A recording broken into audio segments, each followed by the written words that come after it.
tasavvur qiling, 9-9,5 balda hech narsa qolmaydi. Qolmaganmi? Hech narsa qolmaydi.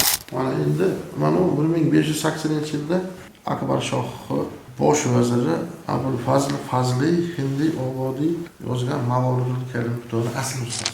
Hamma ustoy bo'lgan ekanda xonadonda. Hammomni, alohida haligi saqlov xonasi, supasi, oshxonasi. Hozir bizda fermerlarimiz Xitoydan usulni olib kelib ko'paytiryapti-da. Goji degan usul. Bu tabiiy o'zi azaldan o'sgan bo'lyapti. 2000 yildan aksiga o'sadi. O'zi aslida qanday bo'lgan bu joylar? Oldin yaqingacha masalan 10 yil oldin qanday bo'lgan? Mana shu joy ochiq bo'lgan, tasavvur qilyapsizmi?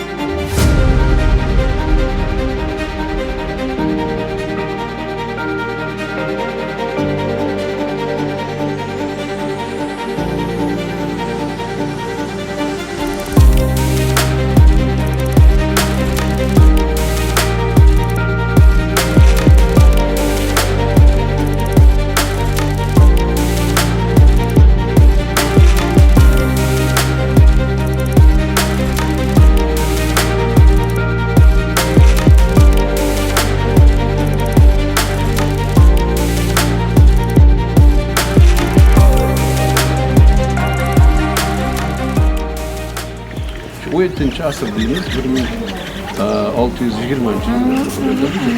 Endi ming afsus bu yerda tasavvur qiling, 9-9,5 balda hech narsa qolmaydi. Qolmaganmi? Hech narsa qolmaydi.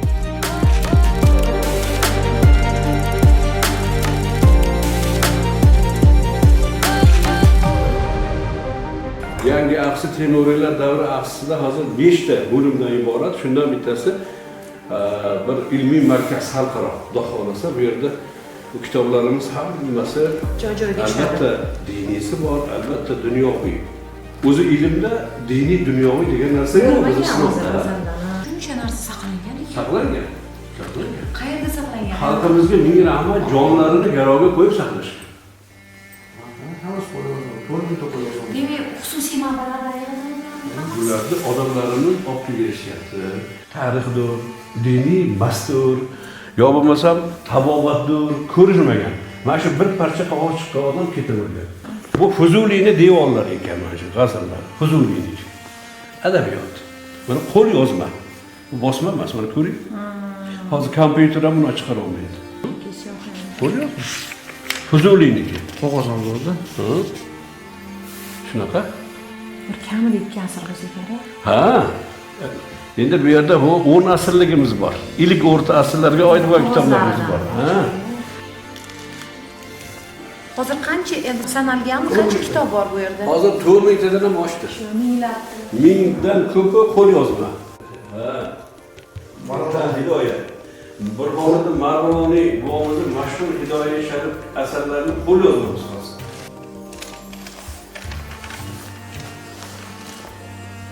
Mana endi mana 1580-yilda Akbar Shoh bosh vaziri Abul Fazl Fazliy Hindi Obodiy yozgan Mavolidul Karim kitobi asl nusxasi. Bu demak o'sha tomondan olib kelingan. Aksi bilan Hindiston aloqasi bilan Keyin o'rnatilgan. Keyinroq. Yo'q, aloqa uzilmagan. Endi Akbar Shoh avlod Spojalardan Shunaqami? o'zi surishtiribman. Bo'lmasa avlodlar. Mahmud Muazzam buvamiz istiqomatlari mana shu yerda bo'lgan. Bobur Mirzoni dushmanlari bu yerdan u kishini haydab bu yerda olgandan keyin hatto pirlari Mavlono Qozim dorga osib o'ldirishgan. Adovati shunaqa yomon bo'lgan. Bu yerlar endi juda katta tarixiy joy. Bu joy mana endi hozir qanaqa zotlar yotishibdi. O'shanga xursand bo'lamizki, shu tarixlar endi buni millat uchun chiqyapti-da endi. Xudoga be'adad shukr. Bular hech qachongacha emas bo'lgan. Ha, shu yo'q, juda hozir imkoniyat bo'lyapti. Biz ham o'shaga qarab turmay, butun xalqimiz ham ajoyib shu narsalarni o'zlari olib kelib berishyapti. Saqlashgan ota-bobolardan boshqasidan Xudoga shukr.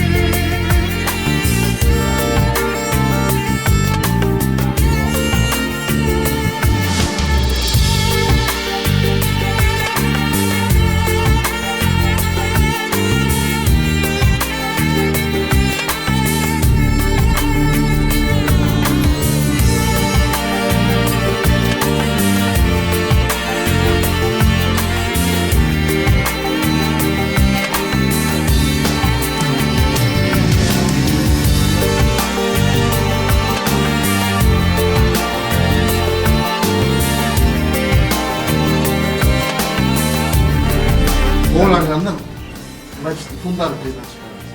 Timurli davri idishlar. Bunaqangi yaxlit komplekt anaqada ham yo'q, Samarqandda ham yo'q. Hammasi mashina yer tagidan chiqqan. Aholi xonadonlari. Mashinadan to'plangan narsalar mashina. Mana 2000 yillik flyagni.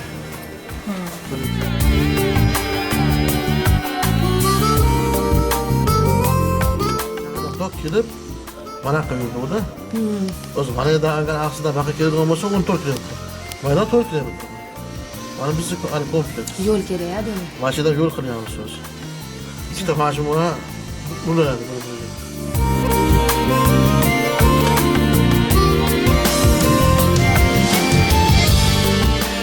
Yumshoq bo'ladi, ishlatilgan. Buna kamar bo'lib, qayish bo'lib belingizga bog'lanadi mana shu. Shu darajada yumshoq. Shu darajada yumshoq. Damashqda olib borib sotilganligi uchun, salibchilar bilan bo'lgan janglarda juda katta ish berganligi uchun Damashq qilichi deb tarixga kirib qolgan. Vatani asketasi. Shu yerdan olib borib o'sha yerda sotilgan. Bu yerda endi hunarmandchilik shunaqa rivojlangan bo'lgan.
Jihozlamadik, biz vaqtinchalik ana qo'yib qo'ydik. O'zi turklar bilan ishlayapmiz.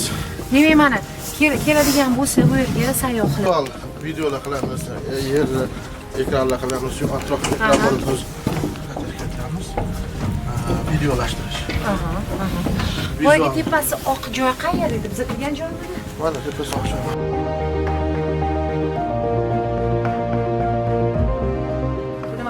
O'zim olmaydi. Bu yerda 28 ta obyekt o'rganilganda, o'sha 50 yildan beri Anvarboy domla bu yerda ilmiy ish o'rgandi, professor, arxeolog. Hozir 28 ta obyekt o'rganilgan. Uni 8 tasini biz o'qiyapmiz ustida.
podshohning saroyi emas.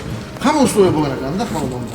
Va hammommi, alohida haligi saqlov xonasi, supasi, oshxonasi, hammasi buni anaqasi borda.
Pastdan boshlanadi mana bu yerdan, to'g'rimi? Mana bu darvoza kirilib, keyin to'g'ri muzeyga boriladi.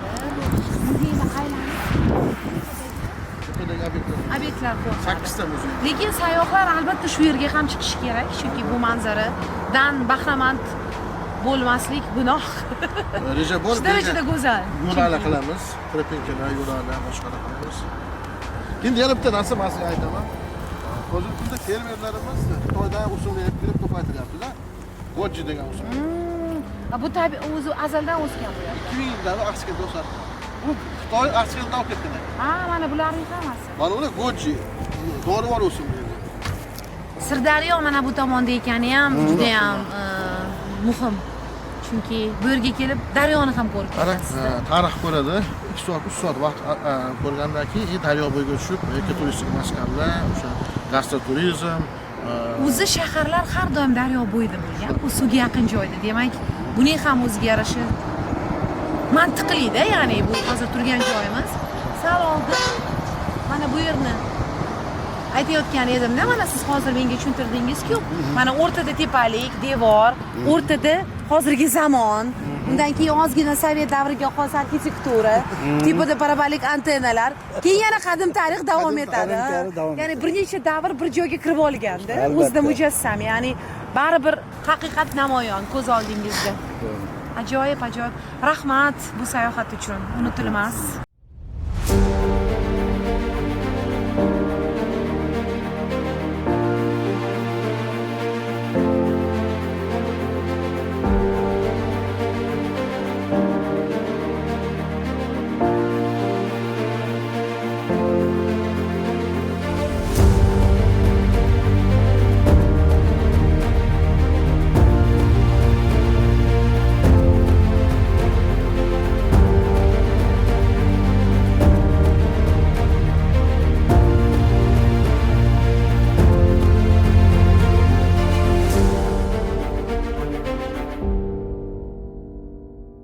Har safar Namanganga kelganimda, shu tomonlarga qadam ranjida qilganimda taklif qilishar edi Axsikentda bo'layotgan ishlar bilan tanishing, keling deb, lekin mana shunday kunlarda nasib etgan ekan bu imkoniyat. Xursandman. Birinchidan hali ishlar davom etayotgani bilan tanishish insonga bir dunyo ma'lumot beradi. O'zi aslida qanday bo'lgan bu joylar oldin yaqingacha masalan 10 yil oldin qanday bo'lgan, mana shu joy ochiq bo'lgan, tasavvur qilyapsizmi? Bu qadim deylik obidalar ustida qor yoqqan, yomg'ir yoqqan, hammasi ochiq turganida qancha narsa boy berilgan bo'lishi mumkin, u haqda o'ylayapman hozir. Endi mana yopilgan, yoqdi menga juda ham bu yerdagi dizayn, hozir aytayotgan edim. Bir-biriga mujassam ravishda turibdi-da mana shu ansambl ortimizdagi. Endi bitganida ko'rish kerak, chunki bu bir qismi hozircha bitgan obidalarning, o'sha tarixiy maskanning hali endi bu yog'ini hamma ishlar yakunlanganida, bu yer rasman ochilganida ko'ramiz va o'sha paytda keyin kelib jurnalist sifatida bu yerdan ma'lumot berib, dunyo ahli bilan ulashamiz. Bu yer O'zbekistonning bu qismida, Markaziy Osiyoning, dunyoning bu tarafida nimalar bo'layotgani haqida bafurja xalqaro hamjamiyat bilishi kerak. Lekin mana hozir menga aytishyapti, xalqaro hamjamiyat allaqachon bu yerda faol, Birlashgan Millatlar Tashkilotining tegishli agentliklari, BMT mutaxassislari, xalqaro mutaxassislar, chet ellik mutaxassislar, ishonchim komil elchixonalar allaqachon bu yer haqida biladi va bu yerdan vakillar hozir dunyo kezib kitoblarni tarqatib, ma'lumotlarni ulashib yurishibdi, elchixonalar orqali bir dunyo informatsiya tarqatilyapti. Ya'ni O'zbekiston haqida eng kuchli targ'ibot aslida mana shunday joylar haqida bo'ladi. Bugungi kun haqida emas, bugungi kun haqida jurnalistika xabar berishi kerak. Lekin tarix, madaniyat, mentalitet, bu yerda insoniyatni shu kunga boshlab kelgan kunlar, omillar haqida mana shu yerning targ'iboti aslida odamlarni voqif qiladi. Omad tilayman hammaga bu yerda ishlayotganlarga, kamtarona mehnatlari uchun ularga albatta minnatdorchilik bildirishimiz kerak har doim.